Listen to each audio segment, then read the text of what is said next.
Hi guys! Welcome back to my YouTube channel. And for today's vlog na gagawin natin ngayon is onting makeover or my everyday look routine. So ipapakita ko sa inyo guys in this video. So kung bago ka sa channel ko, don't forget to like, share, and comment. And subscribe mo na rin tong channel na to. And click mo na rin yung notification bell para ma-notify kayo sa mga bagong uploads na videos na gagawin natin. So okay guys, ano pang inaantay natin? Without further ado, let's get started.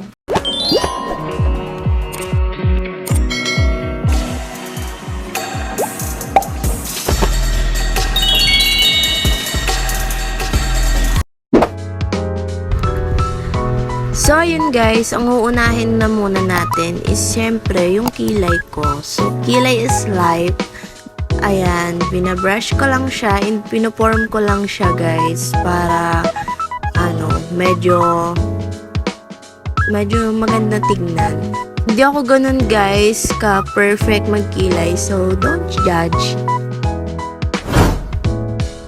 So, after nyan guys, maglalagay tayo netong facial cream or white Korea ba yun? Hindi ko alam. Basta, yun na yung in-apply ko.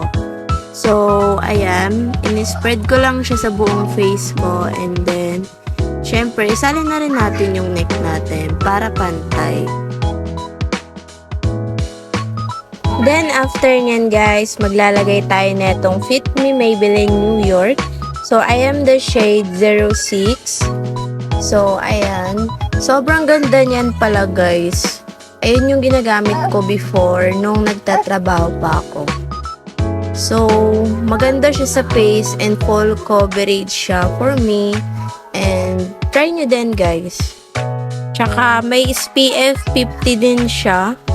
Kaya super nagustuhan ko to.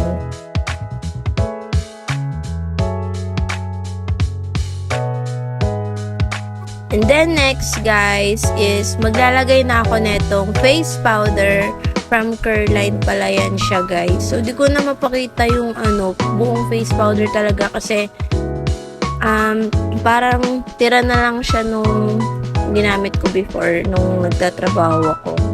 So na-endo na kasi ako kaya hindi ko na siya nagamit.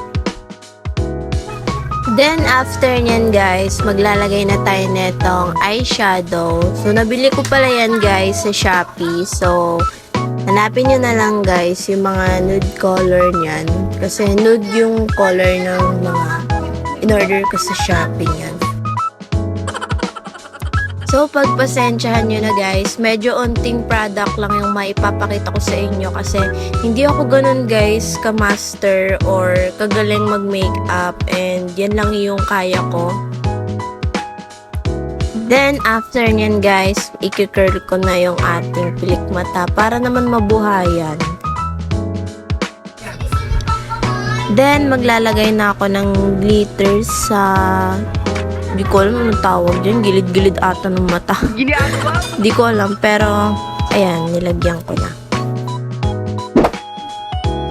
Then, after nyan guys, maglalagay na tayo netong powder matte lip tint.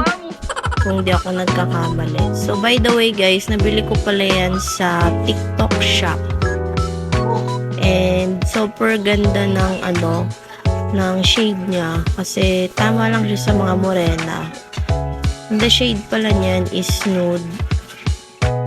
And super ganda niyan guys. Try nyo na din guys and alam kong bagay din sa inyo yan.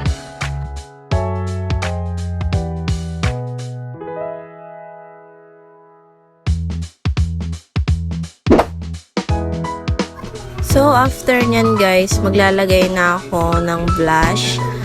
Na-order ko din yan sa TikTok kasama nung powder matte lip na na-order ko din sa TikTok. Super cute ng packaging niya. And kaso nahirapan ako magbukas, kaya tuloy nasira.